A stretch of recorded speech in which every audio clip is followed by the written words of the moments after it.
Walking through the hallowed grounds of battlefields is like crossing a bridge into the past. The very soil beneath one's feet holds tales of valor and tragedy. As one stands amidst the distant rolling fields and somber monuments, you can almost hear the echoes of battle and see history coming to life.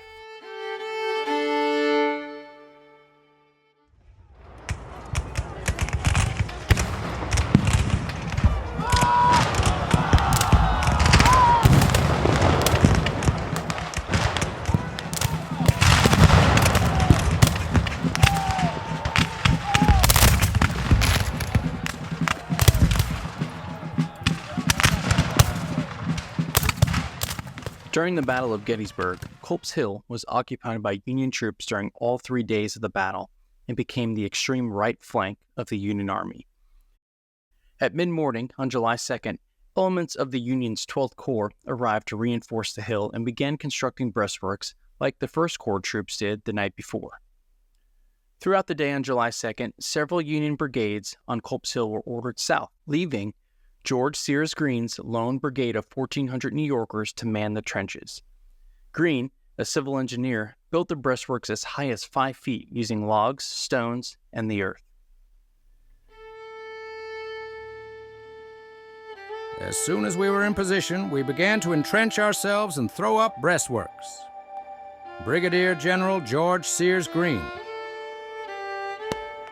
Right and left, the men felled the trees and blocked them up into a close log fence. The sticks, set slanting on end against the outer face of the logs, made excellent battening. Captain Jesse Jones, 60th New York.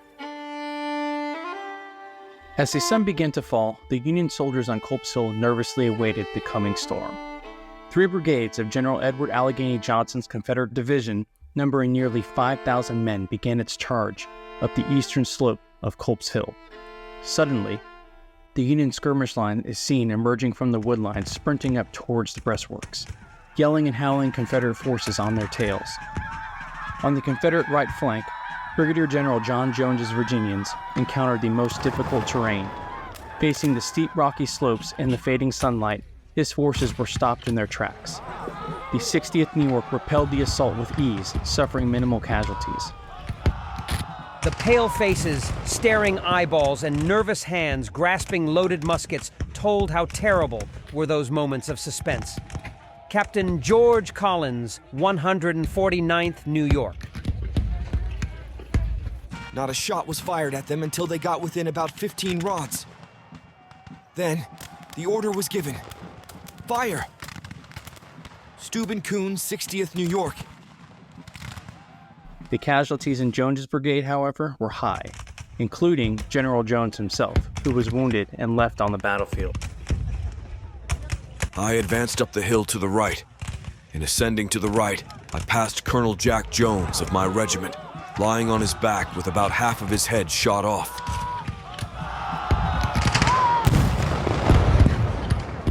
I was taking deliberate aim at a Yankee when a mini-ball passed through my right thigh. I felt as if lightning had struck me. My gun fell and I hobbled down the hill. Private John W. Lokey, 20th Georgia. In the center, Nichols' Louisiana Brigade, commanded by Colonel Jesse Williams, experienced similar results. The 78th and the 102nd New York regiments poured lead down the slopes into the advancing Louisianans. Fighting from tree to tree, boulder to boulder, Williams' men did what they could to avoid the hail of lead. The 1st Louisiana advanced out ahead of the brigade and was able to briefly drive back the New Yorkers from their works. However, without support, the 1st Louisiana was forced to abandon their gains. Elsewhere on the line, the 14th Louisiana's flag bearer was cut off and captured. But before he was taken, he was able to hide his regimental flag under his coat. The flag remained hidden, and the flag bearer and flag would be reunited with its regiment a few months later after exchange. With a yell, our men rushed forward as best they could up the steep hillside over rocks and through the timber up to the enemy's works. Had the enemy fired with greater deliberation, they would have annihilated the brigade. Colonel David Zabel, 14th Louisiana. On the Confederate left, a different story was unfolding. Brigadier General George Maryland Stewart's Mixed Brigade was able to capture some abandoned Union breastworks on the lower hill, and then threaten the extreme right flank of the Union Army. 2 regiments of Stewart's brigade, the 23rd and the 10th Virginia, were able to outflank the works of the 137th New York.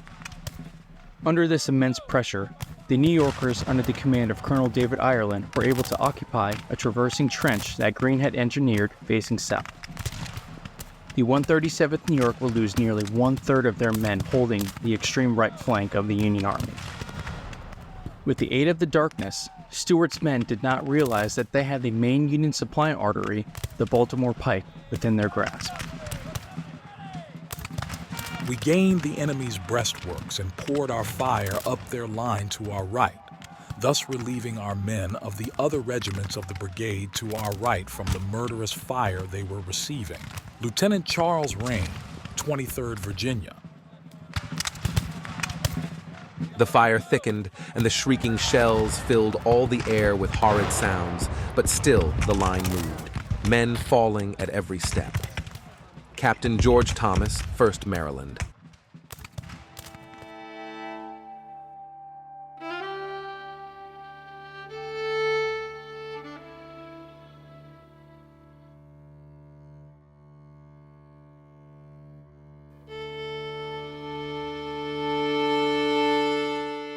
In the end, these living and breathing classrooms help us remember those who made the ultimate sacrifice, fighting for ideals larger than themselves.